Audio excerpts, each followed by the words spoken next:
جمشید صاحب، پاکستان کے عوام کے لیے 3 اچھی خبریں ہیں، میں ذکر کر دیتا ہوں، آپ ان کی وضاحت کر دیں کہ اس میں کتنی حقیقت ہے۔ نمبر 1 پہ تو یہ ہے کہ اسٹاک ایکسچینج نے نئے ریکارڈ قائم کیے ہیں، ٹھیک ہے۔ دوسرا یہ ہے کہ یورپ پر پی آئی اے کی کچھ عرصہ مطلب پچھلی حکومت میں پابندی عائد ہو گئی تھی، بلکہ پرسوں ایک میرا دوست یورپ سے آیا ہوا تھا، مجھے کہہ رہا تھا یار ہم بڑے تنگ ہوتے ہیں، پہلے مطلب اگر کسی پاکستانی کی ڈیتھ ہوتی تھی تو پی آئی اے نے ان کو سروس دی ہوئی تھی، ان کی ڈیڈ باڈی فری آتی تھی، لیکن اب پچھلے 2-3 سال سے یورپ کے لوگ بڑی شدید 4 سال بن رہی ہے 4 سال، اور یورپین پاکستانی جو ہیں وہ شدید تکلیف میں تھے۔ اب ایک تو یہ اچھی خبر ہے کہ پی آئی اے کو پورے یورپ میں اجازت مل گئی ہے۔ تیسری اچھی خبر یہ ہے کہ ہمارے جو زر مبادلہ ہے اس میں بڑا اضافہ ہوا ہے۔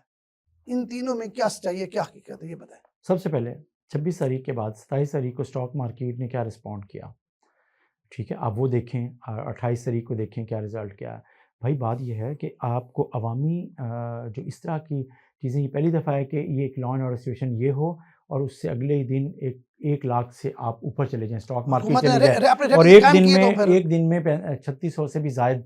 پوائنٹ میں 100 انڈیکس میں اضافہ ہو جائے، اور اس سے پہلے ایک دن میں 3400 کچھ پوائنٹ گر گئی تھی۔ تو جب آپ یہ کرتے ہیں تو پہلی دفعہ یہ ہوا ہے، اور دنیا حیران ہے کہ یہ کیا اعتماد کیا ہے۔ اصل بات تسلسل ہے کسی بھی حکومت کا، ایک چیزیں چل رہی ہیں، لیکن اگر سوائے اس کے کہ پی ٹی آئی کو اگر ہم نہ دیکھیں تو باقی جو ایک مشکل فیصلے تھے، جیسے ہم پہلے ہی بات کرتے ہیں لوگ، ہم نے اس کو فیس بھی کیا اس وقت جی کہ آپ پاپولر سینٹیمنٹ کے خلاف بات کرتے ہیں، لیکن ملک میں جو اسٹیبلٹی ہوتی ہے، تسلسل ہوتا ہے پالیسیز کا اور چیزوں کا، مشکل فیصلے ہو گئے۔ اب جب کہ اس کو ان مشکل فیصلوں سے عوام کو کچھ ریلیف ملنے کا آپ چیزیں ہوتی ہیں، موقع مل رہا ہے، تو اس کو جب اس طرح کی ایکٹیویٹی ہوتی ہے تو وہ اس کو ڈیمیج کرنے کی کوشش ہوتی ہے۔ لیکن میرا خیال ہے پاکستان کے سرمایہ دار، پاکستان کے کاروباری طبقہ، پاکستان کے شہری اس ایکٹیویٹی کو، جس میں حکومت کو گرانے نہ چلنے دینے کی کو نفی کرتے ہوئے آگے بڑھ رہے ہیں، اس کے باوجود وہ اسٹاک مارکیٹ میں آ رہے ہیں۔ یورپی یونین 4 سال، آپ کو پتہ ہے کہ اس جو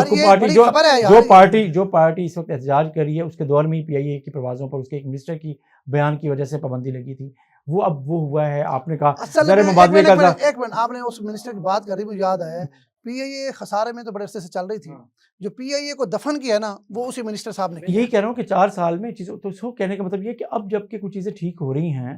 تو آپ منیمم اس کے ساتھ بیٹھ کے، مختصر سی بات یہ ہے کہ پی ٹی آئی کو پاکستان کی سیاسی جماعتوں کے ساتھ بیٹھ کر ہی بات کرنی چاہیے، اور اس کے ساتھ آپ آگے ہیں نا، پی ٹی آئی کو چھوڑ دیں، میں جو بات 3 خبریں ہیں میں اس پہ رہنا چاہتا ہوں، سن لیں۔ اگلی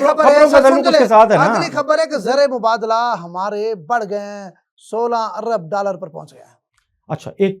میں یہ کہہ رہا ہوں کہ آہستہ آہستہ چیزیں جب اسٹیبلٹی ہوتی ہے، پوری دنیا میں پاکستان کی اسٹاک مارکیٹ کی تعریف ہو رہی ہے، پوری دنیا اس کو ریکگنائز کر رہی ہے کہ ایک ایسی حکومت جس کو ان چیلنجز کا سامنا ہے، اس میں اس کے باوجود پاکستان کی اسٹاک مارکیٹ آگے بڑھ رہی ہے، اس کو اپریشیٹ کر رہے ہیں اس کے باوجود۔ تو وہ لوگ جو پاکستان کی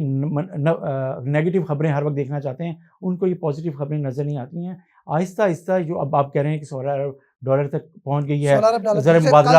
مبادلہ تو چیزیں، تو ابھی آپ کو پتہ ہے کہ چیزیں، ایک اور بات ہے کہ اتنے سارے اس کے باوجود میرا خیال ہے راستے نکل رہے ہیں، ان راستوں کو بند نہیں ہونا چاہیے، اور اگر ہمارے سیاسی اختلاف ہیں، ہماری یہ کشیدگی ہے، کم از کم ملک کے خلاف نہ جائیں۔ آپ ٹھیک ہے احتجاج کریں، سیاسی جماعتوں کا مقابلہ سختی سے کریں، جو دل کرتے کریں، لیکن ملک کے خلاف، جیسے آپ نے کہا کہ اوورسیز پیسے نہ بھیجیں، جیسے آپ نے کہا آئی ایم ایف قرضہ نہ دے، مطلب یہ وہ چیزیں ہیں مطلب جو پاکستان کے خلاف جاتی ہیں۔ اور ایک خبر میں ساتھ ایڈ کرنا چاہتا ہوں، لیکن پچھلے 1.5 سال سے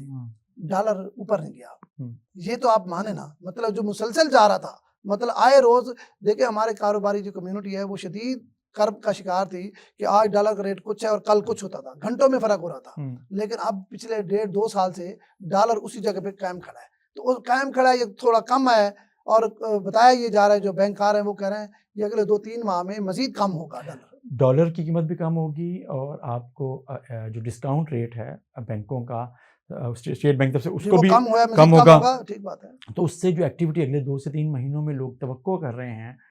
وہ بہت پازیٹیو ہے۔ تو بھائی پاکستان کے لیے اس کا مطلب یہ ہے اگر چیزیں پازیٹیو جا رہی ہیں تو خدا را اس ملک پر رحم کریں، 2 سال صبر کر لیں، چیزیں سیدھی چلی جائیں، الیکشن آ جائیں گے، پھر آپ احتجاج بھی کر لیں اور لوگوں کو آپ اپنا ووٹ۔ اسی پر میں کہہ رہا ہوں کہ منیمم چیزوں پر آ جائیں، آپ اگلے انتخابی اصلاحات کی طرف چلے جائیں، آپ اگلے الیکشن کی چیزوں کی طرف چلے جائیں، اگلے الیکشن کی ڈیٹ پہ چلے جائیں، لیکن میں آپ کو بتاؤں سر رضوانی صاحب، یہ وہ عادت پڑی ہوئی 4 حلقوں والی، اس وقت بھائی اسٹیبلشمنٹ آپ کے ساتھ ہی 4 حلقوں نے پورے ملک کا بیڑا کرا کہ اب وہ کہتے ہیں سارے حلقے کھولیں، ایسا ممکن نہیں ہے۔ بہرحال یہ حکومت 5 سال کرے گی، لگ تو ایسے رہا ہے، جس طرح معاشی حالات بہتر ہو رہے ہیں اس کو کرنا بھی چاہیے۔